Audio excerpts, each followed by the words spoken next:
Welcome, everyone, to the real impact of AI on deal making. My name is Federico Baradello. I'm the founder and CEO of Finalis. Thank you so much for joining us.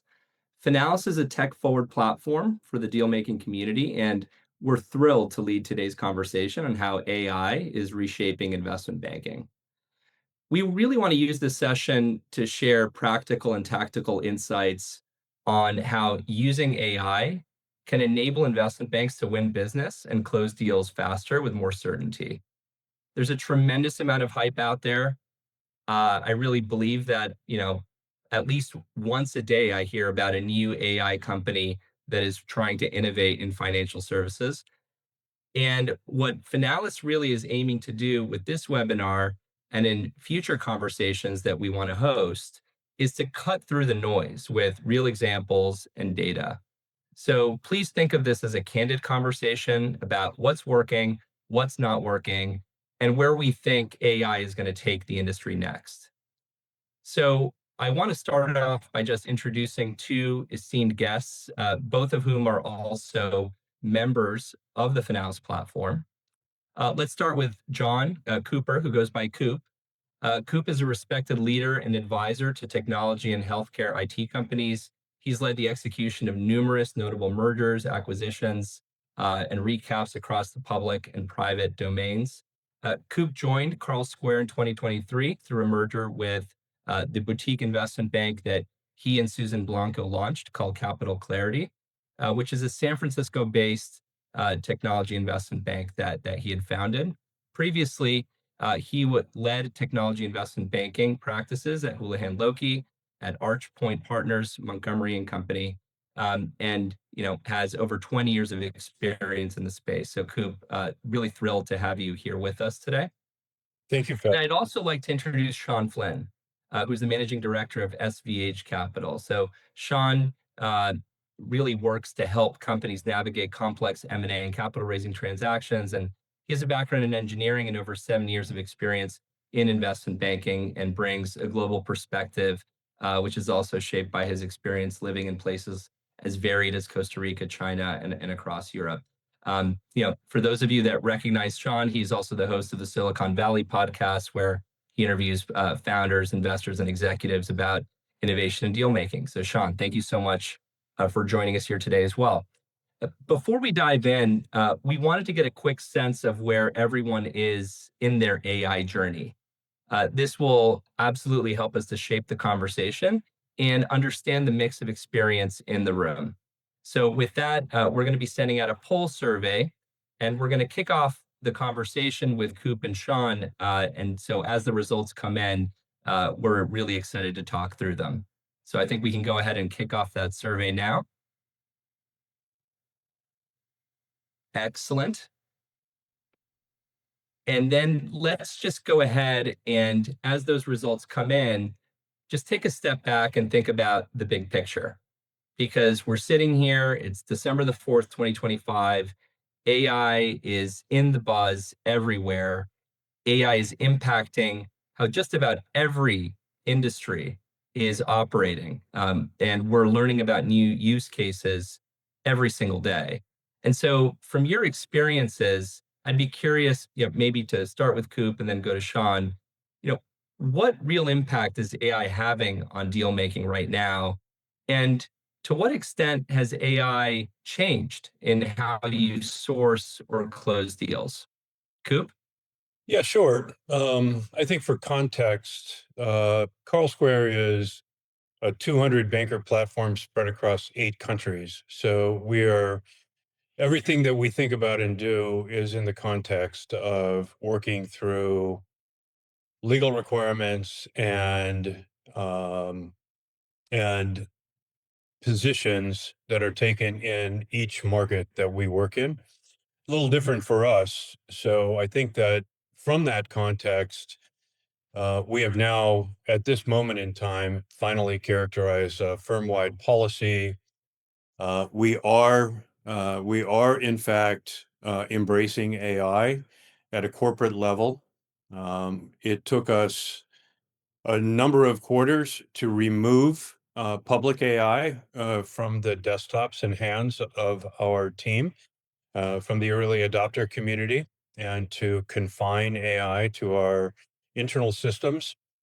But since then, I think we've been very successful in early initiatives around leveraging the tools focused on internal processes and internal documents that shave time, primarily in research and development and preparation of materials. We have not at all attempted to exercise AI in sourcing or in any client-facing documents or conversations.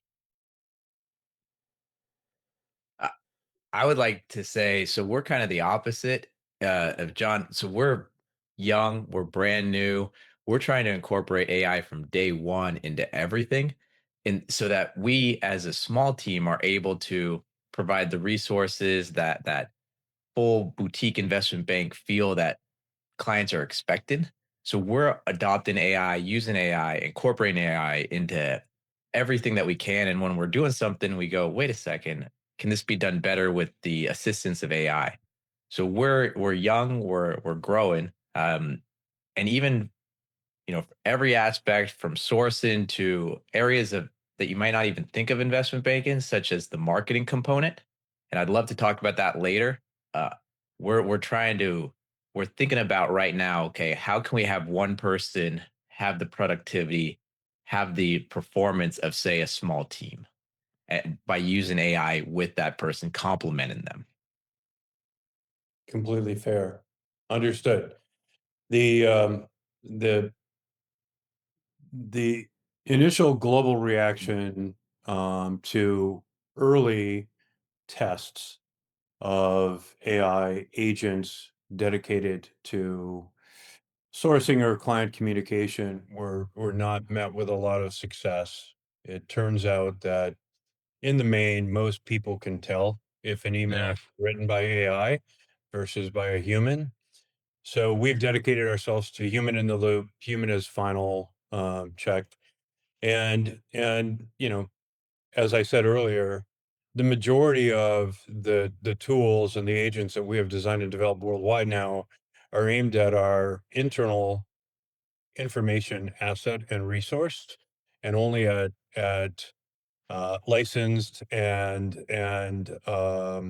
contracted tools that we use worldwide, and not at all in the public. I love getting the email where these words are bold and there's hyphens everywhere. That's And right.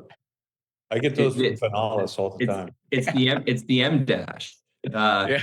and I think what's fascinating to me is how quickly norms are shifting. Mm. So it wasn't that long ago in this industry where the thought of having a conversation with a prospective client over a Zoom and building a relationship and winning a mandate 100% virtually would have been inconceivable, right? And obviously, with the onset of COVID in 2020, where the whole world was forced to kind of virtualize their operation, we saw those norms dramatically shift. I think a question that I sometimes ask myself as it relates to the adoption of AI in areas where historically it was seen that you need to have a human being driving it because that's the perceived value is that the human being is actually the one doing the typing, Mm. that those norms potentially could shift as well. And I guess like one question I had maybe for Coop is Carlsquare seems to have drawn the line at, internal usage, right? It's fair game, go ahead and use it. But if it's a communication that's going to a client, if it's anything that's market facing, that it should not be that the use of AI is not necessarily something that's mandated. I'd be curious maybe to kind of push on that, Coop, if you wanted to share kind of some of the operating assumptions that go into that kind of line drawing. Well, I think it's clear for most of the audience that has had experience with AI, which I presume everybody has by this point in time, certainly the public AI chatbots.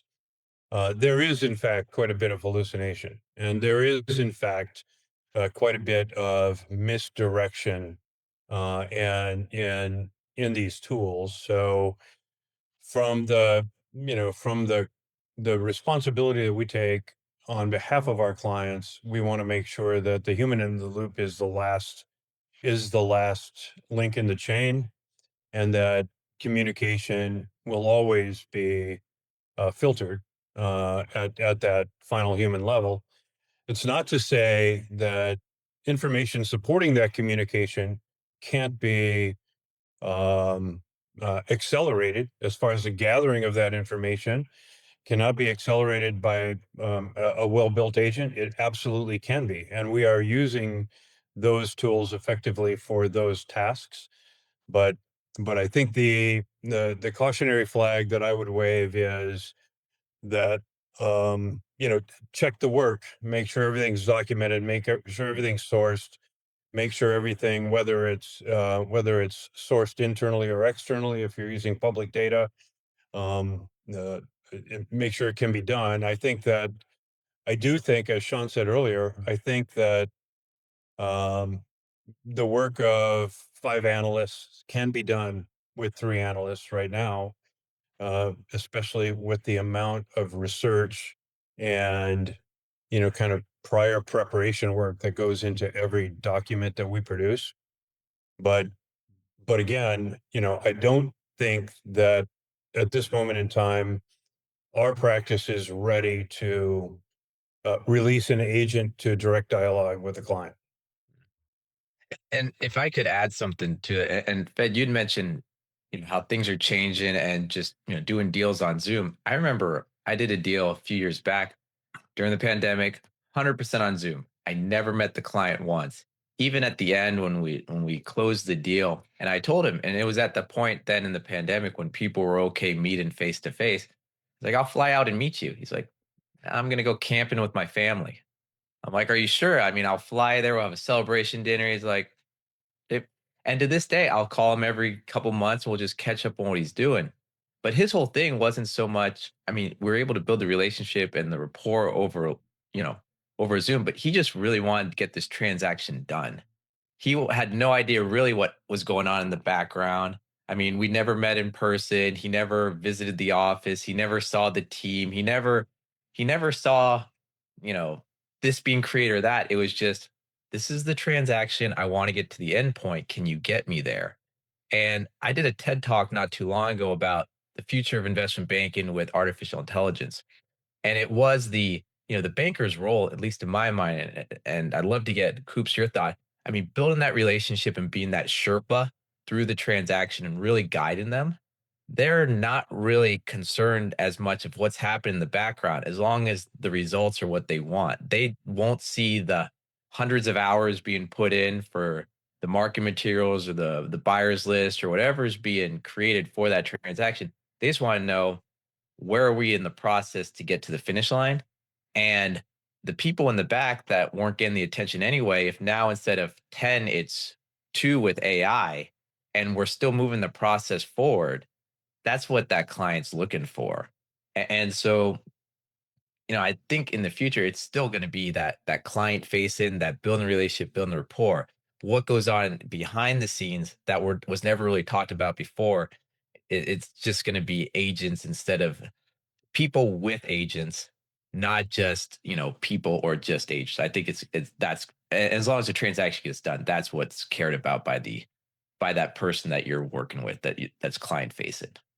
That I makes don't sense. think we disagree on that at all, Shawn. I think, and Fed knows, and and everybody on the audience knows, there is a lot of research and document comparative work, and kind of optimizing communications. That is all absolutely enhanced and can be enhanced with well-built agents. I think that a lot of the work product in our industry, with respect to sophisticated models, modeling, Excel work, and also PowerPoint presentations. I think there's a lot of work yet to be done. I know there's a lot of initiatives. There are a lot of initiatives. We've talked to Hebio, we've talked to Blue Flame, we've talked to multiple companies that are after these answers. But they're getting there, and I can't wait to see what a pre-populated model looks like as designed and developed by a sophisticated modeling agent, and compare that to what we would be able to do based on history and experience. I think it's going to get there. I agree with you. So one direction I wanted to take this conversation was to go to real world use cases. But before we do, we've received the poll results. So I'll kind of quickly take you through that and talk about some market studies that we recently saw so we can compare those two. So as it relates to the poll, it looks like about 8% of folks in the audience say AI is fully integrated into their workflow. 32% are piloting tools, and just over 50% are using a general ChatGPT, Gemini, or other well-known LLMs. And just about 8% are not using AI yet in their workflows. Um, Now, it certainly sounds like AI is shaving off small chunks of time everywhere, and those small wins can add up. I saw an Axios report recently that notes that each little task might only save a few hours a week, but across hundreds of deals, those gains can significantly compound into real returns. In fact, there's this firm called Evident, which tracks AI usage in financial services, and they recently found that 50 of the large banks, among 50 of the large banks they monitor, 32 of those banks are now reporting AI use cases that are delivering tangible business impact, with some saving hundreds of millions of dollars and one bank saving around $2 billion via AI efficiencies. So the ROI is finally beginning to show up in a very real way. One thing that I thought we could do is if each of you could share some very tangible examples of how you are starting to see that ROI begin to show up, and kind of what would be, I think, helpful to understand is kind of the specific place in the workflow where you're seeing those dividends. You want to start, Shawn? Sure. Going by the kind of the results of the poll, I'm just going to kind of shift my answers to really kind of match up. So just thinking ChatGPT and Gemini, some uses that we've used those products for, and we have the paid versions. So that's one thing I would like to comment, that there is that concern about your client's data getting out in the public. But if you look at, the Gemini business version and ChatGPT Pro, they say that information does not get out in general. It stays isolated. So if I just say Gemini, if I say ChatGPT, keep in mind it's the paid versions, it's not the free versions, and client data, we're very protective of it. So I use cases that we've used Gemini for internally just recently that people out there might want to try. We were creating a sim together, and there's just a couple of pictures that are like, okay, this one here, I just don't like it. What do you guys think? And you're trying to explain, and then out of nowhere you go, wait a second, let me just type in my description of what the picture I want it to be. All right, it created it, and it wasn't exactly it, but it was okay. I created it. Then another principal, Bennett on the team, remote, is on his computer. He's like, oh, wait, let me tweak this a little bit. And we're going back and forth with the picture that we wanted for that one slide. And we're just using AI to create our version. And then we sent it off to our designer to get that. And before, it was just me describing, this is the picture I'd like, in the email, nothing. It's okay, but now I can actually, my examples, let's put it right there. This is what I'm looking for, a little bit darker here, move this over there. Then you get the person that's professional with Photoshop and AI, and that coming back with the exact thing you want. So just a simple example there. Another one that we've used that anyone can, once again, pro version, uh, Google Notebook. I'm not sure if people have played around with that. You can create your own little podcast for it. So put in some data on the company that you're going to have that meeting with later, the industry and that, create a little podcast, listen to it on a walk. It's just a nice way to get that data in advance of that meeting more naturally, just walking and listening than sitting there in front of the computer. So that's another thing. And there's so many examples like that where it's okay, how can I absorb this information? How could I tweak this a little bit more personalized, that these LLMs, these models, you can use throughout the whole process. And then, at first it's an experiment, but then after it's just okay. When I'm getting a client ready for a management meeting, let's have ChatGPT. Let's set up a quiz for them. All right, let's get them ready for questions that could be asked them. Okay, before I would just prep myself, we'll do that. But now we have it out. ChatGPT do the quizzes or notebook, create flashcards or stuff like that.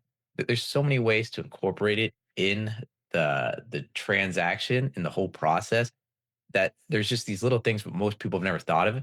But it helps. It makes you look like you're providing more of a service for them. And well, those are just a few examples. Coop, I don't want to take up all the time. No, those are good. Those are good examples. I think, you know, a little different now. So as I said, we focus our firm globally inside of a single platform company called Langdoc. They have all the large language model variants inside of that solution. So as we are moving through our workflow on a regular day worldwide, all of our teams, I think of 200 people, I think we have 197 now dedicated inside Langdoc every day. Langdoc is focused on our internal asset, 20 years of research that has been accumulated internally at this firm.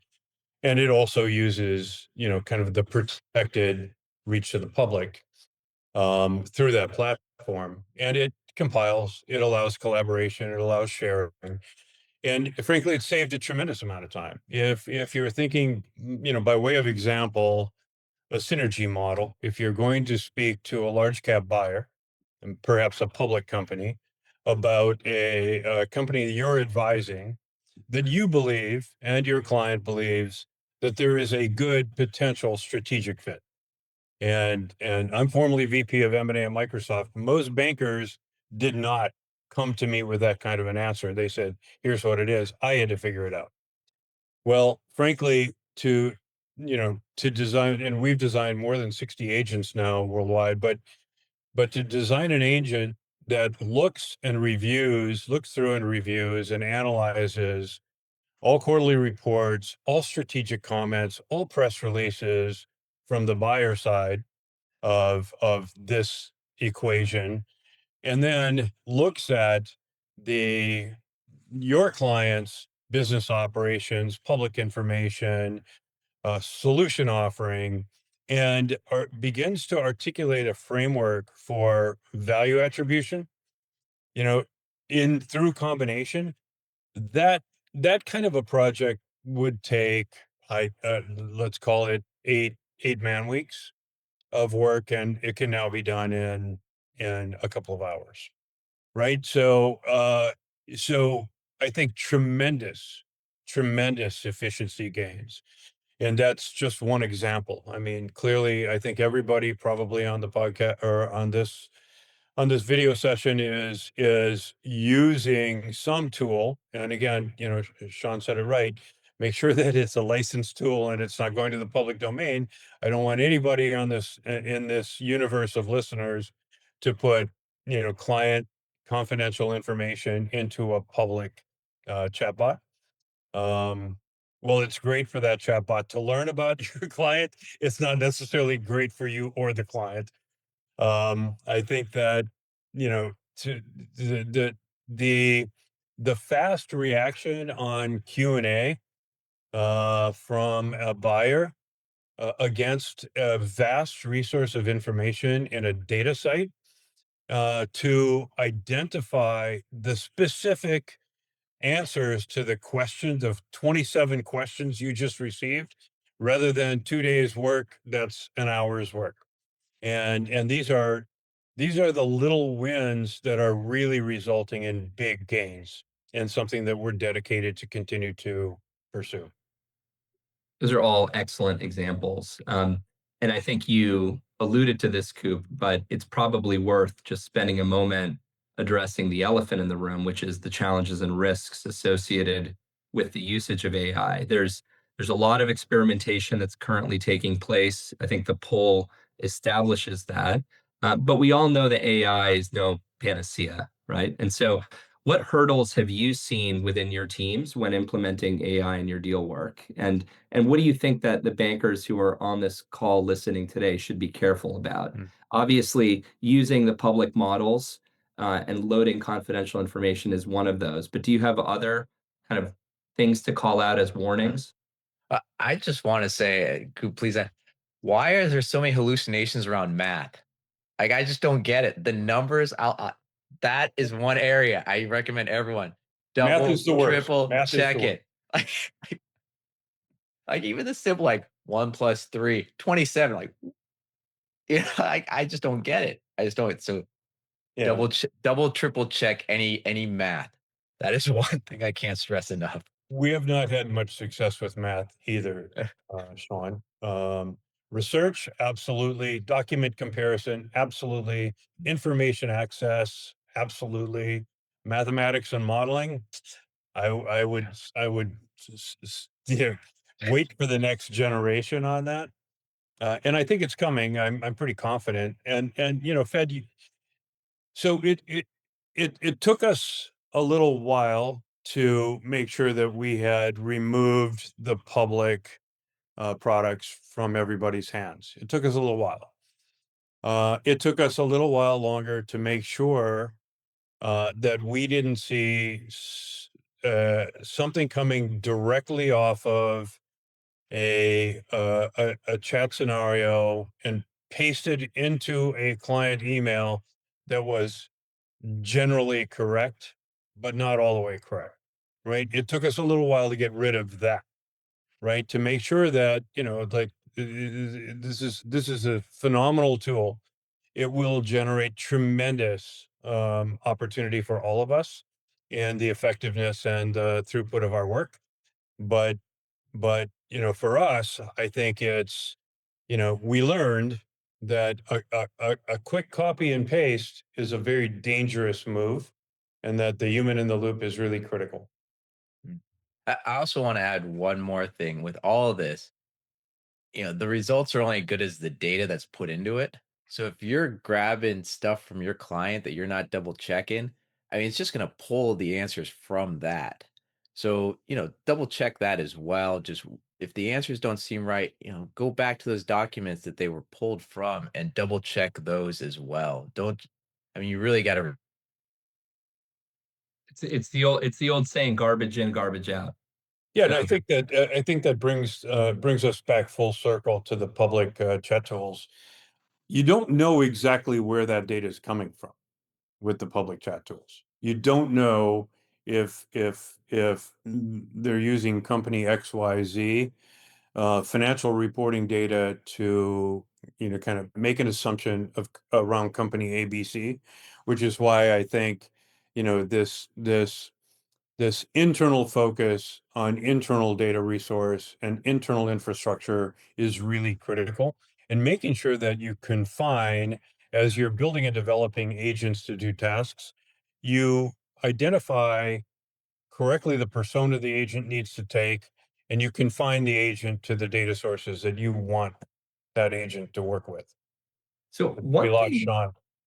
yeah, he didn't like what you said, so he Yeah, left. yeah, probably. uh, no, he's having some technical issues. He'll be back in a minute. But one thing that you said, which I want to spend a minute on, um, which is really kind of connected to this question of training and development, right?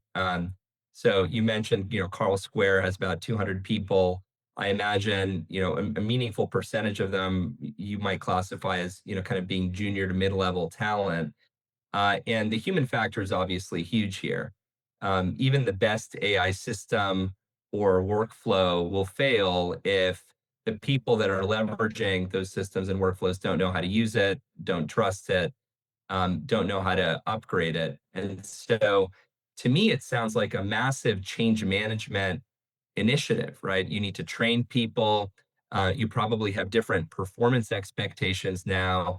You need to make a variety of process adjustments. And in many cases, that is going to be as important as the technology itself. I mean, just point to throw out is that, OpenAI made some headlines a couple months ago because they were looking to recruit, yeah, effectively solutions architects that in a Palantir style way would be focused on going into enterprises to make sure that those enterprises were leveraging its technology in a way that was well, kind of attenuated to their needs. And so, just a question for you, Coop, is how are you and Carlsquare thinking about how talent needs to be developed differently in this new world order? Well, it's a very good question, Fed. I think that for all of us in this industry, we have to remember, kind of the design and development of the industry that we're in, and how, before AI, we have ensured the quality of our work. And there is an infrastructure in investment banking, right? The analysts hand their work to the associate hands their finalized or reviewed work to the VP or the director, and then ultimately moves up the stack, and it's checked at every phase.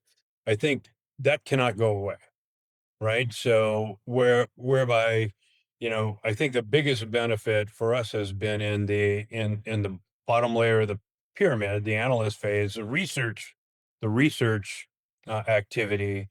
I think that as you go further up the the job description pyramid, it the tool becomes less effective.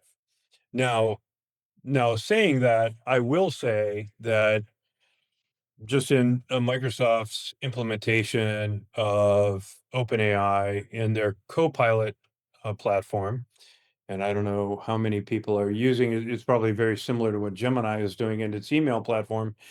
But for me, if I get off of an airplane that may have had bad or no connectivity over a 5-hour flight, for me to ask Copilot to review my email and Teams messages and identify anything that needs immediate attention within the first 5 minutes that I'm back online, that is incredibly efficient versus working through the 30 unread emails or the 50 that happened during the flight, because I know within nanoseconds what 5 things I have to deal with right away. And I think so, so I think the use case and the model benefits are different based on the job role and responsibility.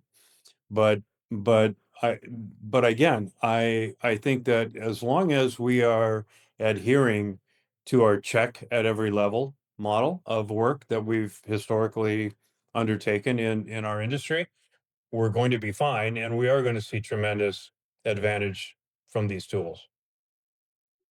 One thing that you said that stood out was that you thought that maybe the traditional ladder of analyst to associate VP director is going to stay. I wonder if are you anticipating that you're going to need the same number of analysts moving No, forward? no. Or or if we have the same number of analysts, we should be able to do twice the work with them. I think we are already seeing productivity gains, and we're dedicated to leverage those and to improve on those, Fed. And I think that work products faster, work product better, more more aperture for client work. Instead of taking on 100 clients, we might be able to take on 200 clients in the next quarter. I think that those are the big gains I think possible. I don't think that I don't think that we're not looking at it as much as an expense saving as an advancement in the capability and the muscle mass in the platform. As a consequence to that, are you sensing from your clients any fee pressure? Because if and I hear about this sometimes out of the legal industry, right? That if there's a perception that if you're selling billable hours, but all of a sudden those hours are getting far more efficient, that this is something that some of the law firms are confronting.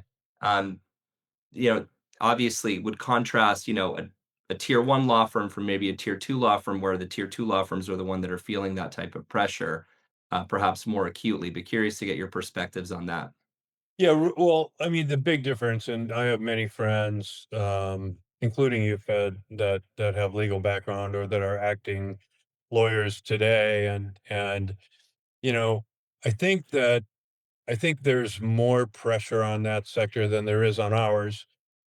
We have always been in our fee structures, I think, globally outcome based versus hour based.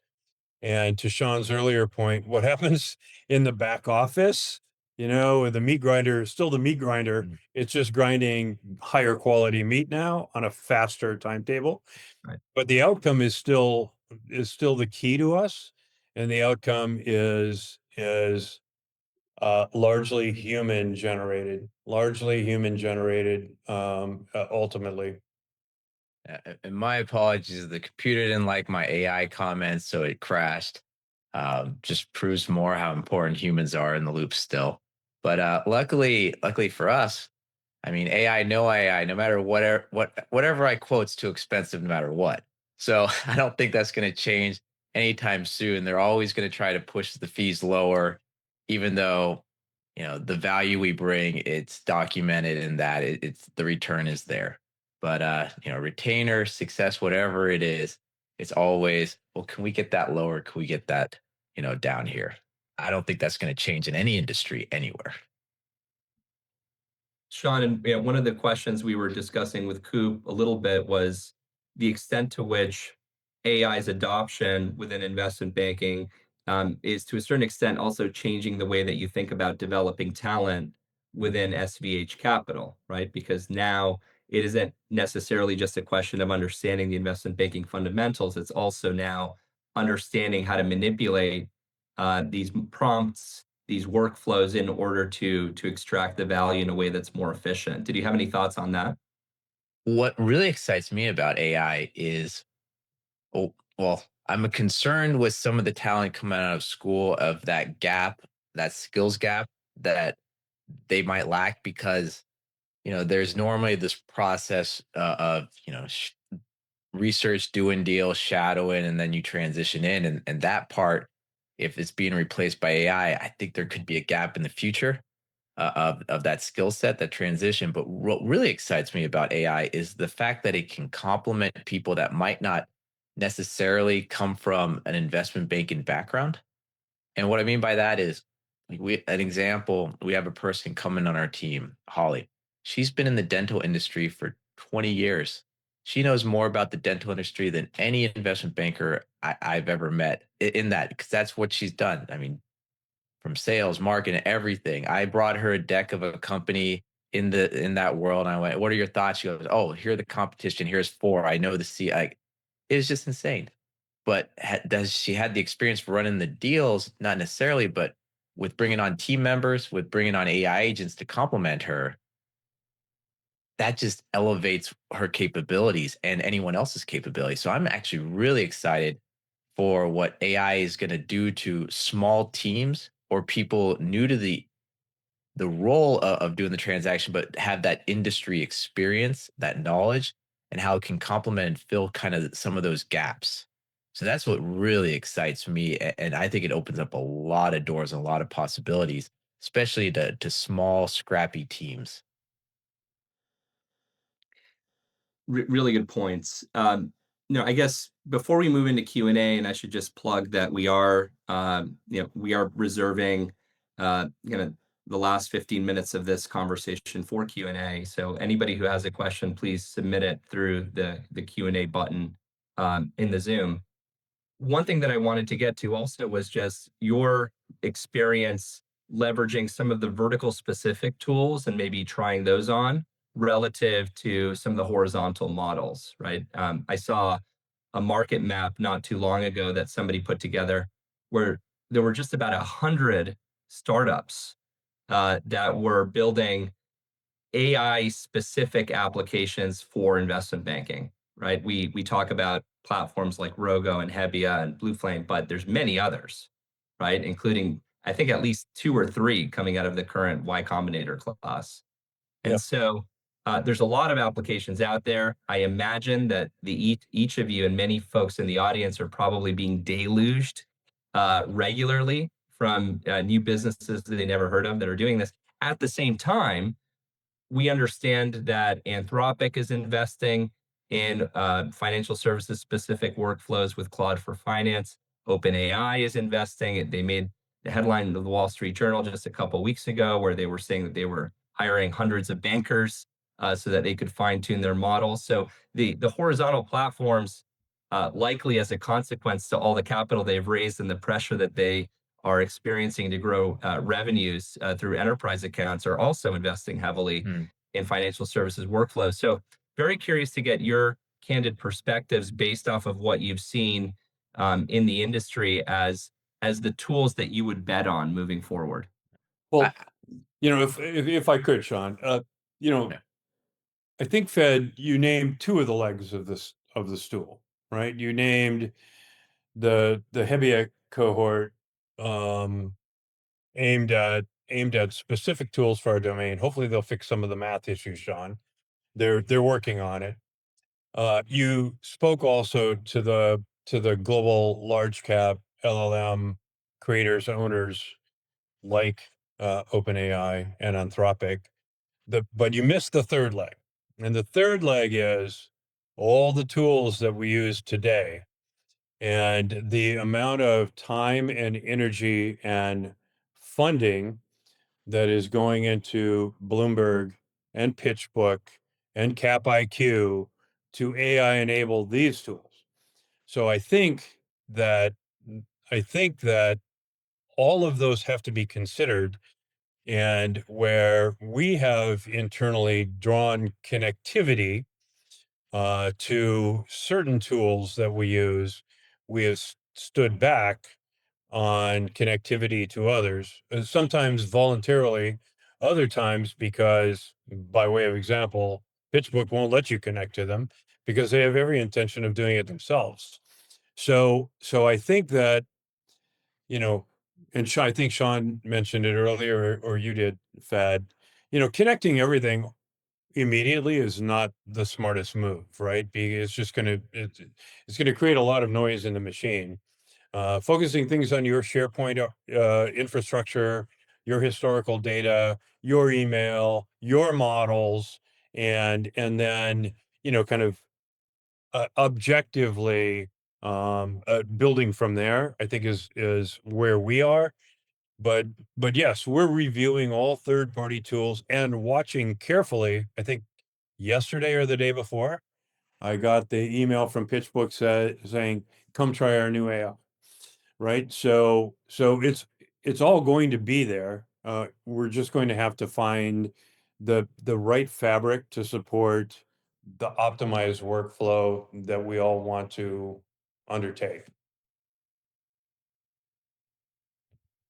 I mean, just to add to that, I was on a conversation with the founder of Simple Closure the other day. Simple Closure, it's this startup in Silicon Valley that only focuses on companies that are basically closing their doors.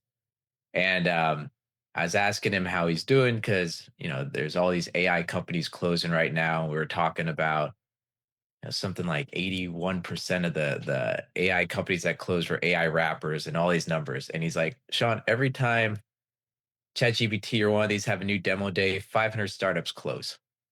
I was like, oh, and it makes sense too. They release a new product. Okay, here are all these companies that were working on that. Now it's obsolete. And I think we're going to see so much change in the future of this product's capable of doing this. This has this patch. This has this addition. This added this feature that I think going back to Coop's point, it's get something that works in your process, your system for your bank, and there's going to be always more shiny objects, especially in the future. But how do you say, okay, this is what we're working on. This can improve our process. This can enhance our team, and look at it from there. I mean, one thing Coop had mentioned before, he's got 200 bankers of data that they're pulling from. That data set, that's incredibly valuable. That's such an advantage. This a startup down the street, the data they might be pulling to give you the answers for the solution that you're paying for, who knows what that data set is, what the quality, how structured, how where it came from. So I mean, there's a lot of these companies being made, but then ask, okay, where is the information coming from for the quality of the results? And then also, okay, does adding this disrupt my current process in the bank, improve it? Are people going to be able to adapt this? Like, because you just want better results for your team, more efficiency in that. You don't want to have 100 different tools, right? It's that whole process. No one cares what's going on in the back. They just want you to get from point A to point B, and how you get there. That's what they care about. And thinking of that when you're adopting what tools and what to use is how I'd look at things. And to add to that, think Shawn, Fed, you mentioned adoption. So in our rollout, which began, arguably 6 or 8 months ago, the full firm rollout, there are 1 hour weekly meetings inside of each office. And during the meetings, the entire staff demonstrates the tools that they have used or the agents they have developed. And trust me if I tell you that if you're hiring a group of 200 investment bankers worldwide right now, 50 of them are coming to you with some pretty good experience in Python and are pretty smart at building tools like these. And so the agents that are being developed inside of our house are really, really high quality, really high quality. And there's a global session once a month. And so all the agents are then introduced, and the top 10 agents for the month that have been based on use worldwide are then shown to the world, right? And so there's this auto sorting of effectiveness that's happening where an agent I might have developed 2 months ago is already kind of thrown out the window because it's been improved on 100,000% from Yeah. my bare bones original concept. Yeah. And I think that iterative kind of cycle, and what I said earlier in this presentation, you know, finding the little wins and then expanding on those and turning them into kind of a workflow standard that says, okay, I've just taken of a typical 11-hour process, I've just taken 7 hours away, and Yeah. the quality is as good or better. Really good points. Thanks so much, Coop, Shawn. I do want to transition to the Q&A portion because we've received some excellent questions from the audience. So let's dive right into it. So David Verbinski asks, do you have any specific examples of using AI to create PowerPoint slides or Excel models? We have a lot of use cases of bringing in text from various LLM models. Also, the example of using pictures was helpful, and we've done that as well. However, we've found that any potential tools to be incredibly lacking in helping to create content in PowerPoint or Excel. No, no, they're not there. But if you look at some of the firms that we've mentioned that are trying to build for our industry, like Hebio or Blue Flame, you will see that these firms have acquired smaller companies that automate PowerPoint or Excel model or presentation development, but they're not ready in the most part for prime time yet. Shawn, any thoughts Yeah, on that? nothing to add. I agree. It's still pretty heavy manual. I mean, what's great is getting that outline that idea, but right now, currently, a lot of it is taking that and then making it making it the quality of work that you want to represent your group. I will say that I've recently seen some examples of folks using Google AI Nano Banana, Oh, and I've been pretty blown away. And this is a very new application. And so don't take the name of it to dissuade you from trying it out, because it is pretty exceptional. I also know of folks that are actively using Gamma quite successfully for I like slide Gamma. slideware relative to what the horizontal applications can deliver. So I do recommend that you try the two of those out. Well, for 10 years, we have used for all of our slide production, in order to comply with, kind of global corporate standards, we've used a company called Templify out of the UK. And Templify is more governance and security, but it's drag and drop template models. And I was just speaking this week to the CEO of Templify, who is very busily working on his AI agent instantiation to refine and automate a lot of those processes, which I think which will be great. It's right around the corner. It's just not exactly there yet. Although I haven't looked at Nano Banana yet, that's Mm, on my list. yeah. We used Gamma for the Vivid Vision, for the SVH Capital, and when we do internal stuff, Gamma fantastic. But nothing client facing yet. But yeah, So Ryan Kuhn has a question. He says, I hear that IB hires out of the top MBA schools are way down. I suspect two developments. One, increasing numbers of students are going into startups. And two, the IBs don't need entry-level hires like before due to AI use. Thoughts? Yes, probably true anecdotally. I don't have kind of market sourced information on that, but those would be reasonable thoughts. at least for me, it's a lot of the MBA students that I've met recently. A lot of them are going the search fund route, and are avoiding investment banking and venture capitals altogether. Right? So different career choices. And then another area that I've noticed when I've talked to a few is kind of communication skill set and drive.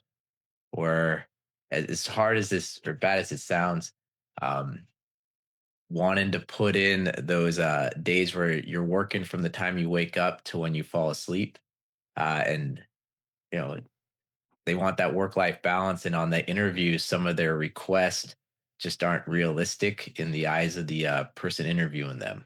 I guess that's a polite way of saying some things. So uh, Alan Marmiller asks, what have you seen as the most effective ways to use AI in deal sourcing and in the pitch process?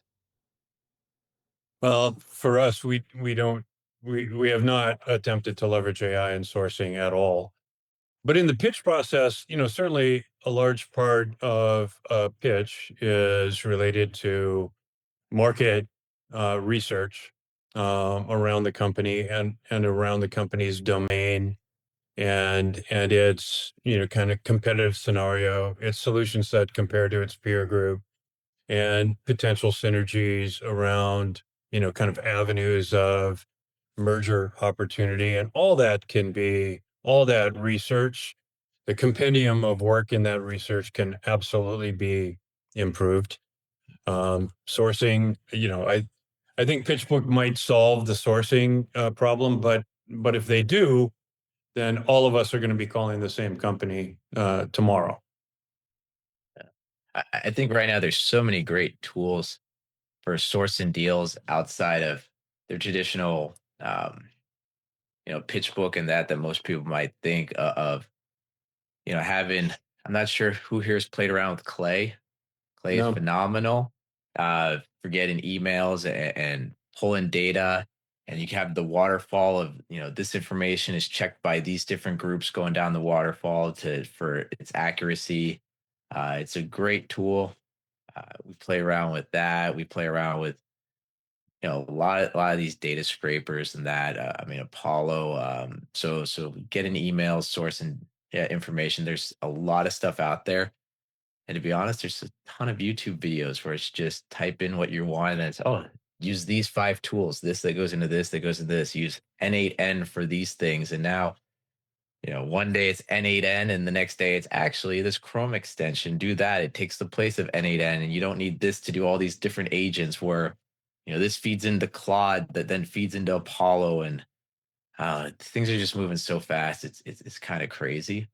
Um, but yeah, there's a lot of great stuff out there right now that's inexpensive, that relatively easy to use, that gives you an advantage because you're not pulling from the same data sources as the the majority of people out there, I would say. Um, so yeah, just play around, try some of those names that I mentioned. Speaking of norm shifting, I'd be curious to get your perspectives on the usage of AI note takers on calls with clients. They've become more and more prevalent. I was on one call just a couple days ago where there were just as many note takers as there were people. I think we're not far from the point where there will be more note takers on the call than actual people. Um, and so I'm just curious to get your perspectives on the usage of AI transcription technology as you're working on client matters. I kind of feel like I want to turn that right back to you, Fed, because FINRA has at least an early version of a position on AI note takers in investment banking for licensed professionals that suggests that if in fact you do um, instigate a note taker and there is a transcript created from a video session, that does fall under the long-term storage and accessibility rule. So, and these are big, big files. So, we looked at that for this country and for other countries, and we've chosen not to go that direction because of, frankly, the amount and volume of information asset we'd have to make sure that we have stored in a worm drive, whatever they say, safe place. I think that it's unavoidable, though, to your point, right? Half the time we get on calls, a client already has a note taker going. But if it's something that we haven't instigated, you know, whatever, so be it. But right now, I think we're lights off on that. Hmm. I John, had do you a have a thought and a perspective? comment until Coop's answer, and now I'm going to take the fifth. So I'm going to defer any answer on this one. Coop, thank you for the yeah. Yeah, it was the recent subject of a global debate inside of our firm. I mean, Yeah, I could say how some could use a note taker if they were to happen to. I mean, note takers could be a huge benefit for the whole process itself, and making sure you get all those details for different aspects of creating market materials and things like that.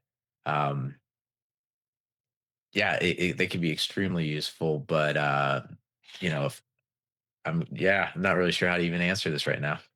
I think the bright line rule, for those of you who are curious from a FINRA and SEC perspective, is if the transcript exists, then it is subject to FINRA and SEC record keeping requirements.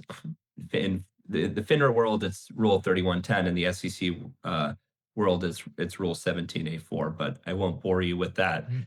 Um, let's maybe move on. At this point, this has been an incredibly robust discussion, and so I did want to thank everybody for taking the time in participating, and especially to you, Coop and Shawn, for taking the time out of your busy schedules to participate in this conversation, which I really hope will become a series of conversations because we're all living this massive and technological inflection in real time, and I think we all understand intuitively that there's significant opportunities for those firms that are uniquely situated in capitalizing on them by educating themselves and being on the forefront of what is possible so that they can grow their businesses in a more efficient way and hopefully also raise the quality standards that the clients are expecting. So thank you so much to each of you for taking the time to join us and very much looking forward to continuing the conversation in this